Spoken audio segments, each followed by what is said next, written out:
Good afternoon and welcome to Coffee with Casey, my live Medicare training held every Wednesday at 3 p.m. Eastern Time. So today, let me start with this.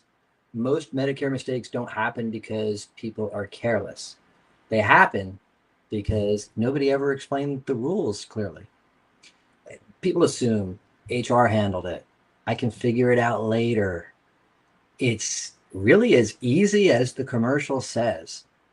All Medicare plans are basically the same. And unfortunately, those mistakes can affect your costs, your doctors, and even your future options for the rest of your retirement. So that's what we're going to simplify today. For those of you who don't know me yet, I'm Casey Alvin. My family has been helping people navigate Medicare for over 30 years, right here from our home base in Margate, Florida, helping people all throughout Florida, as well as all throughout the country. And after helping hundreds of seniors walk through Medicare enrollment, one thing I've learned is this. The biggest Medicare mistakes usually happen before people understand how the system actually works. Now, a lot of my clients refer to me as their Medicare co-pilot, not just because I fly, I am a licensed pilot, but it's because I help them map this all out ahead of time, kind of like putting together a flight plan. So that way they're able to avoid expensive surprises and make confident decisions. Once you understand the rules, this gets a lot simpler. So today, we're going to simplify 3 major Medicare mistakes that I see all the time. Enrollment timing mistakes, choosing the wrong type of plan, and waiting too long to understand your future options. Now, this isn't about fear. This is about helping you avoid problems while you still have choices. So write yes in the comments if you've ever felt overwhelmed trying to sort through all of the Medicare information out there. So a lot of people think that the most important decision is what type of plan, but the biggest mistakes start farther upstream, and it's with enrollment mistakes, because enrollment mistakes can lead to lifetime penalties. One of the biggest misunderstandings about Medicare is that people think, I'll just deal with it later. But Medicare has deadlines. There's enrollment windows. There's rules that determine when you can and can't enroll. And if you miss a deadline, that can create permanent consequences. I've seen people delay Part B incorrectly or not realize that their drug coverage wasn't considered creditable. I've seen people assume that COBRA worked the same way as employer coverage does when they're over 65. And what happens later? Well, they could face penalties that follow them for life. Did you know Part D penalties can permanently increase your monthly premium? That's right. Same thing with Part D. And the frustrating part is most people don't intentionally do anything wrong. They just don't understand the rules ahead of time. A Medicare mistake usually feels small until it's permanent. So right timing if nobody ever clearly explained those deadlines to you. Another mistake we see people make is choosing the wrong type of Medicare plan. Most people think Medicare is about finding the cheapest plan, but the real decision is what kind of Medicare experience do you want long term? Because there's 2 very different paths that people can take. One, well, it's more freedom based. The other, it's more network based. And while lower cost network plans can work fine for some people, a lot of folks don't fully understand the trade-offs until later on. Things like referrals, prior approvals, network restrictions, and higher maximum out-of-pocket costs that could really wreck a retirement plan. I recently spoke with a couple who had reached out because of a pulmonary illness. They wanted to go to Mayo Clinic in Jacksonville, but after starting on a Medicare Advantage plan a few years ago, and later realizing that they wanted and needed more flexibility, they discovered that the insurance company can ask health questions if they want to switch to a Medicare supplement plan. And because of the pulmonary diagnosis, they were denied. And that's the part that many people never hear about as they're watching those commercials on TV. So when you first start Medicare, you usually have a 6-month Medigap Open Enrollment period. Now, some states have different rules that are a little more flexible, but as a general rule, you have 6 months from when your Part B coverage is activated that you can get a Medigap plan without health questions. Later on, well, in most states, the insurance company can deny you if you can't answer their medical underwriting questions. And that's why so many people who start on Advantage plans later on discover that they can't easily move to the freedom-based coverage that they actually want once their health changes. The easiest time to protect your future options is when you first start Medicare. So, right, freedom, if this is making more sense now. The best Medicare decisions hold up over time. When people choose Medicare coverage, they usually focus on today. Today's doctors, today's health, today's costs. But retirement can last for decades. Your health can change, your doctors can change, your priorities can change. So instead of asking, what's the cheapest today? A better question is, will this still work well for me later on? Because the best Medicare strategy usually isn't the one that looks best in a commercial. It's the one that still protects your freedom, flexibility, and your finances down the road. The right Medicare decision is usually the one that you won't have to redo under pressure later. Right plan, if you agree that long-term thinking matters. So as we talk about those enrollment mistakes, there's really three big ones that I see people run into. One of them involves a health savings account. People are still working, covered on their group plan, and they or their employer are contributing to a health savings account. Well, a lot of the generic advice that you're going to get is you have to apply for Part A even if you're still working, and it's okay because it's zero premium. Now, that's not bad advice in context, but if you're contributing to a health savings account, you can't be enrolled in any part of Medicare after age 65. And you also need to be aware that in some cases, when you enroll in Part A after 65, it can be applied up to 6 months retroactively. So if you or your employer are still making contributions to that health savings account, you may want to delay starting Part A, and then you'll want to pause your contributions in enough time that you can avoid that retroactive enrollment of Part A and not be stuck with tax consequences. This is an example of where it's really helpful to talk with someone that understands it and who's going to be able to guide you according to your own timeline. Another area where I see people struggle with the deadlines is when they're still working. Now, if you're a company or you're covered on your spouse's plan, the company has more than 20 employees on the payroll. That's a large group plan. On a large group plan, you can stay on that plan and it's going to be your primary insurance. Medicare, typically Medicare Part A is going to be secondary. You can delay taking Part B. There's an additional form that you have to fill out to show that you've had continuous creditable coverage since you turned 65. But as long as you can do that, you can enroll in Part B later on, avoid those late enrollment penalties. And by the way, those late enrollment penalties last for life. I had a client that I was working with a couple of years ago now. She waited 7 years to enroll. And she had to use the general enrollment period because if you don't qualify for that special enrollment period through job-based coverage, you can't just enroll when you want to. There's a period at the beginning of the year. They call it the general enrollment period. And she enrolled. Well, her penalty was 10% per year for Part B, and she had Part D penalties. She was paying almost $200 a month in penalties on top of her Part D and Part D premiums. And she's going to be paying that additional amount for life. So getting the timing right is important. A lot of folks assume that if they're still working or covered on COBRA, that it works the same way. But the size of the employer matters. If the employer has more than 20 employees, as we mentioned, it's a large group plan, proof of continuous coverage, no problem. But if it's a small group, less than 20 employees, it doesn't work the same way. You have to enroll at age 65 because that small group plan, it moves into the second payer position. And Medicare Part A and Part B will pay first. Guess what happens if you make a mistake? You just sign up for Part A, you don't sign up for Part B, and you have that small employer plan. You've got a gap. Well, guess who's going to fill that gap? You are. So that's why Medicare timing matters. Same thing happens with COBRA after 65, by the way. Prior to 65, COBRA is primary insurance. After 65, COBRA also moves to the second payer position. Here's where it gets tricky. If you leave your job or you get laid off, they're going to send you COBRA information.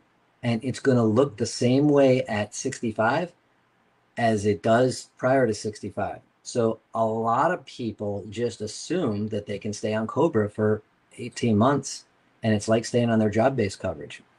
But it doesn't work like that. You have a limited window to enroll in Medicare Part B, and COBRA isn't considered creditable coverage for Medicare. It's not considered job-based coverage anymore. So you still have to start Part B within that window to qualify for the special enrollment period.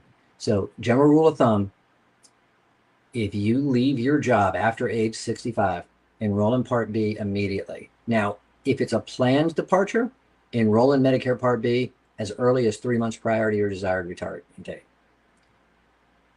If you're on COBRA approaching 65, you're going to want to make sure you enroll in Medicare at 65, Parts A and B.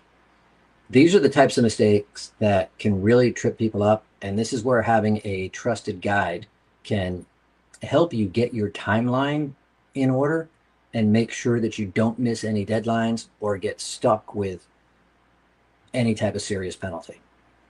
So if today helped you simplify Medicare a little bit, well, that's exactly why I do these trainings, because most people don't need more noise. They don't need to watch more commercials. They need clarity. But remember this, your situation is unique.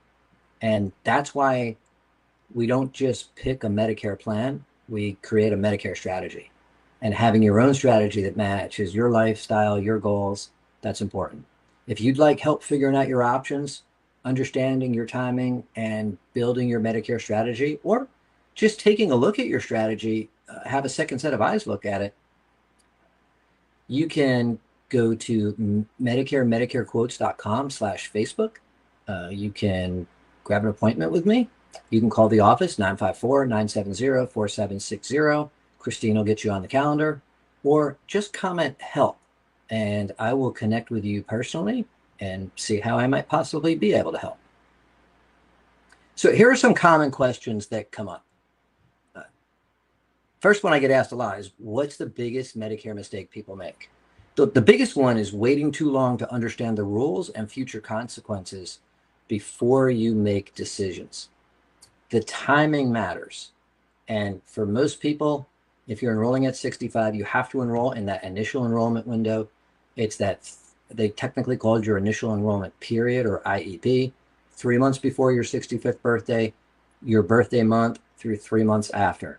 Miss that and you don't qualify because of job-based coverage, you're going to have to wait until the next general enrollment period, and you are going to pay penalties. The other one, of course, is you have job-based coverage and you don't enroll during your special enrollment period. You think you can stay on COBRA indefinitely. Well, that hurts you two ways. Number one, if you don't enroll during that special enrollment period and it expires, you've also got to wait till the general enrollment period. But number two, you've got that exposure because, again, COBRA's in the second payer position. You don't have Medicare in place. You don't have any primary insurance.